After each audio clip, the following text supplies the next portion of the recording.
दोस्तों, पूरी दुनिया में भारत अपनी संस्कृति, धर्म और आस्था के लिए प्रसिद्ध है। वैसे तो भारत में कई धार्मिक स्थल हैं, लेकिन जब बात भगवान शिव की हो तो उसकी बात ही निराली है। देश भर में भगवान शिव के कई अनगिनत मंदिर स्थित हैं, लेकिन सबसे पहले जो याद आते हैं वो है उनके 12 ज्योतिर्लिंग। कहते हैं कि भोले बाबा के इन ज्योतिर्लिंगों के स्मरण और दर्शन मात्र से ही इंसान के सारे पाप मिट जाते हैं। और उन्हीं ज्योतिर्लिंगों में से एक है केदारनाथ। मंदाकिनी नदी, हरे भरे जंगल और बर्फ से ढकी चोटियों का खूबसूरत नजारा केदारनाथ आने वाले हर यात्री को मंत्रमुग्ध कर देता है। अपनी धार्मिक मान्यताओं के चलते इस जगह का खास महत्व है। साथ ही इस मंदिर से जुड़े ऐसे कई रहस्य हैं जिन्हें आज तक कोई नहीं जान पाया है। आज हम आपको अपनी इस वीडियो में केदारनाथ से जुड़े उसके इतिहास और 400 साल तक बर्फ में दबे रहने के राज के बारे में बताएंगे। तो चलिए और देर ना करते हुए वीडियो को स्टार्ट करते हैं। दोस्तों, ये मंदिर भारत के उत्तराखंड राज्य के रुद्रप्रयाग जिले में स्थित है। उत्तराखंड में हिमालय पर्वत की गोद में केदारनाथ मंदिर 12 ज्योतिर्लिंग में सम्मिलित होने के साथ 4 धाम और पंच केदार में से भी एक है। इस मंदिर को यहाँ के मौसम के हिसाब से देखते हुए अप्रैल से नवंबर महीने तक ही खोला जाता है। मंदिर का निर्माण कत्यूरी शैली में किया गया है। केदारनाथ मंदिर की एक ऐसी हकीकत भी है जिससे कम ही लोग वाकिफ होंगे। अगर वैज्ञानिकों की माने तो केदारनाथ का यह मंदिर 400 साल तक बर्फ में दबे रहने के बाद भी सुरक्षित बचा रहा। 13वीं और 17वीं शताब्दी तक यानी 400 साल तक एक छोटा हिमयुग आया था, जिसमें हिमालय का एक बड़ा क्षेत्र बर्फ के अंदर दब गया था। देहरादून के वाडिया इंस्टीट्यूट के हिमालयन जियोलॉजिकल वैज्ञानिक ने कहा कि 400 साल तक केदारनाथ मंदिर के बर्फ के अंदर दबे रहने के बावजूद यह मंदिर सुरक्षित रहा। लेकिन वह बर्फ जब पीछे हटी तो उसके हटने के निशान मंदिर में मौजूद हैं, जिसकी वैज्ञानिकों ने स्टडी की है और उसी के आधार पर वो मंदिर के बर्फ में दबे होने का निष्कर्ष निकाल पाए हैं। वैज्ञानिकों के अनुसार मंदिर की दीवार और पत्थरों पर आज भी कुछ निशान हैं। ये निशान ग्लेशियर की रगड़ से बने हैं। ग्लेशियर हर वक्त खिसकते रहते हैं। वे ना सिर्फ खिसकते हैं बल्कि उनके साथ उनका वजन भी होता है और उनके साथ कई चट्टानें भी, जिसके कारण उनके मार्ग में आई हर वस्तुएं रगड़ खाती हुई चलती हैं। जब 400 साल तक मंदिर बर्फ में दबा रहा होगा तो सोचिए मंदिर ने इन ग्लेशियर के बर्फ और पत्थरों की रगड़ कितनी झेली होगी। वैज्ञानिकों के मुताबिक मंदिर के अंदर भी इसके निशान दिखाई देते हैं। बाहर की ओर दीवारों के पत्थरों की रगड़ दिखती है तो अंदर की ओर पत्थर समतल हैं, जैसे कि उनकी पॉलिश की गई हो। वाडिया इंस्टीट्यूट के वैज्ञानिकों ने केदारनाथ इलाके की लाइकोनोमेट्रिक डेटिंग भी की। बता दें कि लाइकोनोमेट्रिक डेटिंग एक तकनीक है जिसके जरिए पत्थरों और ग्लेशियर के जरिए उस जगह की उम्र का अंदाजा लगता है। ये दरअसल उस जगह के शैवाल और कवक को मिलाकर उनके जरिए समय का अनुमान लगाने की तकनीक है। लाइकोनोमेट्रिक डेटिंग के मुताबिक छोटे हिमयुग के दौरान केदारनाथ धाम इलाके में ग्लेशियर का निर्माण 14वीं सदी के मध्य में शुरू हुआ और इस घाटी में ग्लेशियर का बनना 1748 ईस्वी तक जारी रहा। अगर 400 साल तक ये मंदिर ग्लेशियर के बोझ को सह चुका है और सैलाब के थपेड़ों को झेलकर बन चुका है तो जाहिर है इसे बनाने की तकनीक भी बेहद खास रही होगी। शायद इसे बनाते वक्त इन बातों को ध्यान रखा गया होगा कि क्या ये बर्फ ग्लेशियर और सैलाब के थपेड़ों को सह सकता है। केदार घाटी।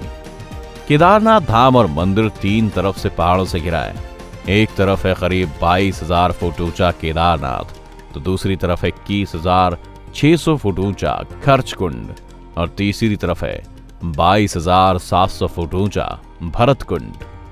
सिर्फ इतना ही नहीं, 3 पहाड़ के साथ यहाँ 5 नदियों का संगम भी है। मंदाकिनी, मधुगंगा, क्षीरगंगा, सरस्वती और स्वर्णगौरी। इन नदियों में से कुछ को काल्पनिक माना जाता है। इस इलाके में मंदाकिनी ही स्पष्ट तौर पर दिखाई देती है। यहाँ सदियों में भारी बर्फ और बारिश में जबरदस्त पानी होता है। मंदिर का निर्माण।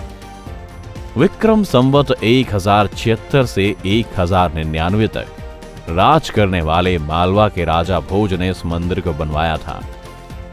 लेकिन कुछ लोगों के अनुसार यह मंदिर 8वीं शताब्दी में आदि शंकराचार्य ने बनवाया था। बताया जाता है कि मौजूदा केदारनाथ मंदिर के ठीक पीछे पांडवों ने एक मंदिर बनवाया था, लेकिन वह मंदिर वक्त के थपेड़ों की मार नहीं झेल सका। वैसे गढ़वाल विकास निगम के अनुसार मौजूदा मंदिर 8वीं शताब्दी में आदि शंकराचार्य ने बनवाया था, यानी छोटा हिमयुग का दौर जो 13वीं शताब्दी में शुरू हुआ था, उसके पहले ही यह मंदिर बन चुका था। मजबूत है केदारनाथ का मंदिर। 85 फीट ऊंचा, 187 फीट लंबा और 80 फीट चौड़ा केदारनाथ मंदिर समुद्र तल से करीब 11,750 फीट की ऊंचाई पर स्थित है।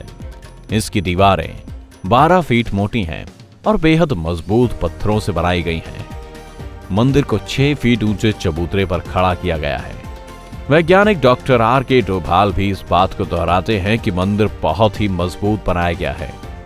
इसकी दीवारें मोटी मोटी चट्टानों से पटी हैं और उसकी जो छत है वह एक ही पत्थर से बनी है। यह हैरत अंगेज है कि इतने भारी पत्थरों को इतनी ऊंचाई पर लाकर और तराश कर कैसे मंदिर की शक्ल दी गई होगी। जानकारों का मानना है कि पत्थरों को एक दूसरे में जोड़ने के लिए इंटरलॉकिंग तकनीक का इस्तेमाल किया गया होगा। ये मजबूती और तकनीक ही मंदिर को नदी के बीचों बीच खड़े रहने में सक्षम बनाती है। 2013 की तबाही। केदारनाथ में आई साल 2013 की प्रलयकारी आपदा सदियों तक लोगों के जहन में रहेगी। इस आपदा में 1000 लोगों की जानें चली गईं, कई घरों का नामो निशान मिट गया।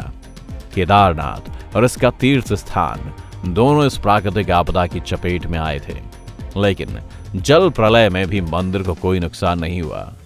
कुछ लोग बताते हैं कि एक शिलाखंड यानी कि चट्टान ने मंदिर की तरफ बढ़ रहे सैलाब का रास्ता ब्लॉक कर दिया था और इस तरह भगवान शिव का मंदिर सुरक्षित रह गया। ये महान वास्तुकला का ही एक चमत्कार था कि इतनी बड़ी तबाही के बीच भी केदारनाथ मंदिर का बाल भी बांका नहीं हुआ। Archaeological survey of India ASI भी इस बात से इत्तेफाक रखता है कि अपने ओरिएंटेशन और कंस्ट्रक्शन स्टाइल की वजह से ही केदारनाथ का मंदिर इतनी भीषण तबाही झेल गया। मंदिर के गुंबदों को लोहे के क्लैंप से एक दूसरे के साथ इंटरलॉक किया गया है। यही कारण है कि वे आज भी बरकरार हैं। मंदिर के अंदर मौजूद पत्थरों पर बहुत मामूली सा फर्क पड़ा है।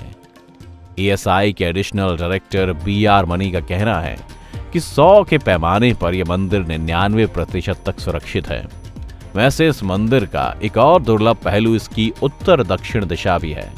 आमतौर पर मंदिरों का मुख्य द्वार पूर्व या पश्चिम दिशा की ओर होता है, लेकिन इस मंदिर का द्वार दक्षिण की ओर है, जो कि बहुत कम देखा जाता है। भविष्य की आशंका। दरअसल केदारनाथ का इलाका चोराबरी ग्लेशियर का एक हिस्सा है। वैज्ञानिकों का कहना है कि ग्लेशियरों के लगातार पिघलते रहने और चट्टानों के खिसकते रहने से आगे भी इस तरह का जल प्रलय या अन्य प्राकृतिक आपदाएं जारी रहेंगी। दोस्तों, क्या आप कभी केदारनाथ गए हैं? साथ ही आपका इस मंदिर के बारे में क्या कहना है, हमें कमेंट बॉक्स में कमेंट करके जरूर बताएं।